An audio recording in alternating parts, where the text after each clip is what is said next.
if I recall, it's maybe 20 or 30 meters across.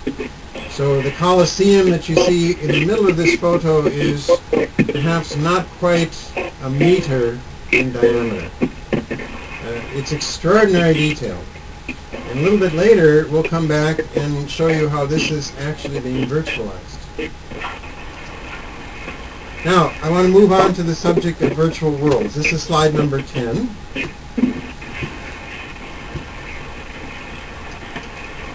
Slide number 11. Virtual worlds. Are you hearing me all right there? Raise your hand if you're having any difficulties hearing me. Is it okay? Yeah? Hello?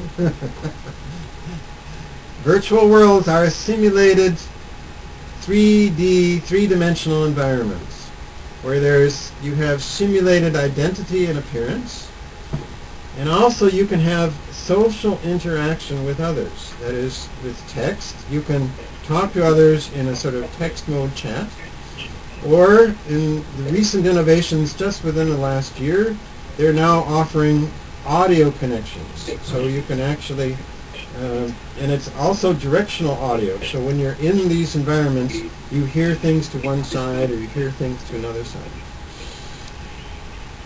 You have behaviors. These behaviors are a bit programmed, but for instance, like in Japan, the social interactions involve various kinds of bowing and so forth. In Latin cultures, Latino cultures, when people meet, they kiss on the cheek. In the northern cultures, they shake hands.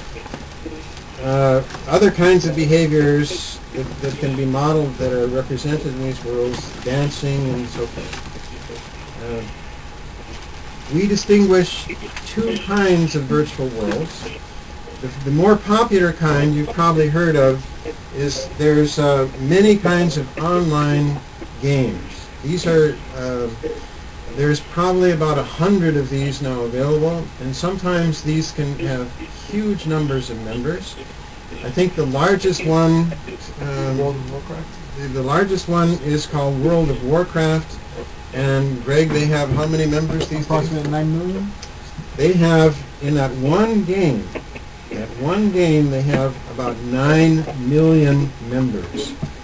That's the population of a small country.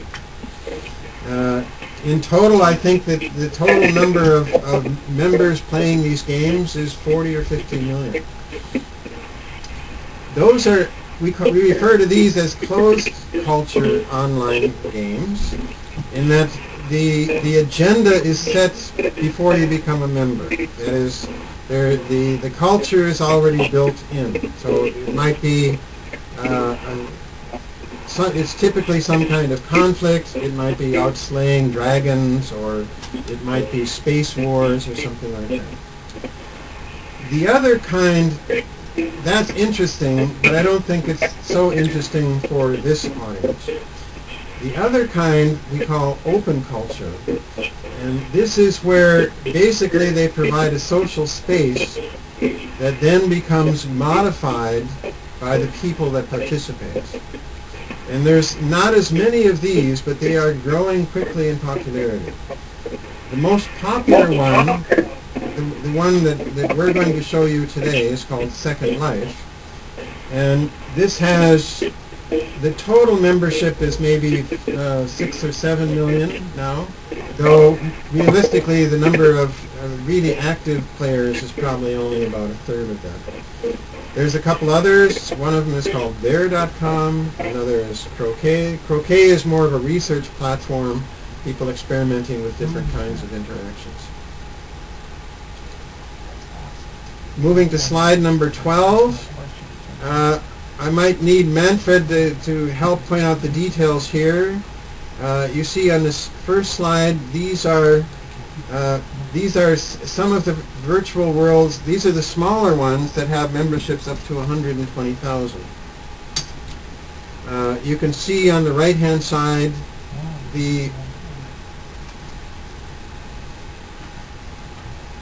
sorry, we have a little bit. Okay, you see on the right-hand side the the list of the key that explains these different colors. Manfred, can you perhaps read some of the main? Most of these are the closed world kind. Manfred? Yeah, I can hear you just fine. Mhm.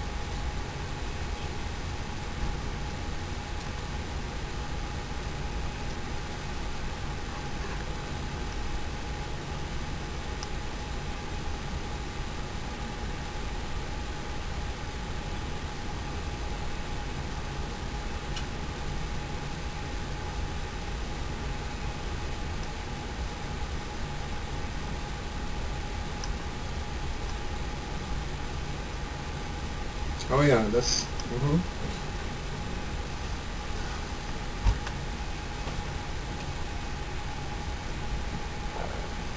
And now moving on to slide number 13 is a slide of the bigger ones.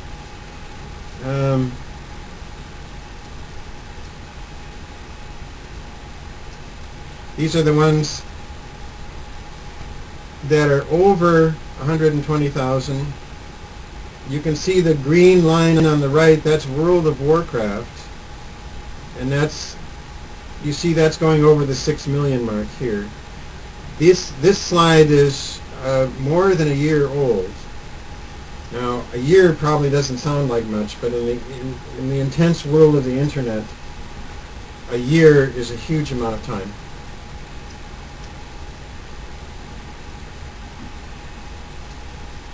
Moving on to slide 14.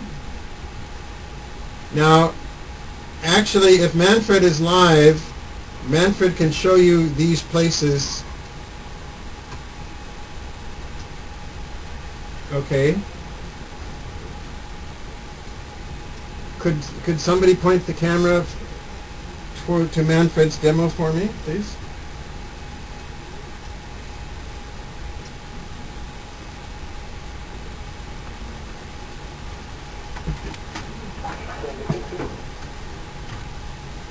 What I have on the screen here is Google Earth.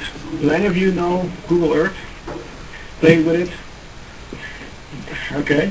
Now, for today, I went to Milton Keynes, where we are right now.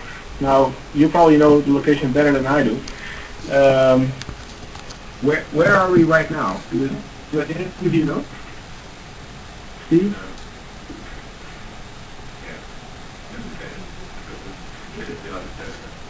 Oh, that area? Okay, so there we go. So this is a satellite image of the university campus here. The famous map we've shown before in previous sessions. This is what it looks like from a satellite view. So this is interesting to look at now. Let's see if we have. There you go. So you can tilt the screen and get a bit more of a idea of what it looks like. Now let's go to another location. For instance, let's go to London. You see it's like you're flying there.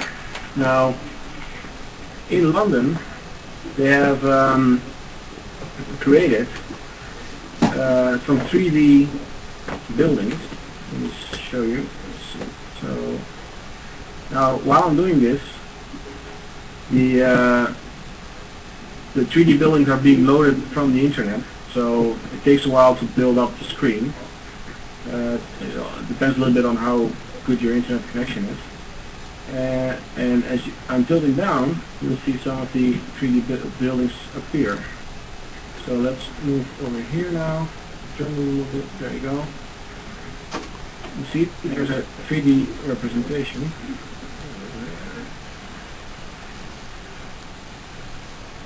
There you go. Of the Big Banner. So, and then you'll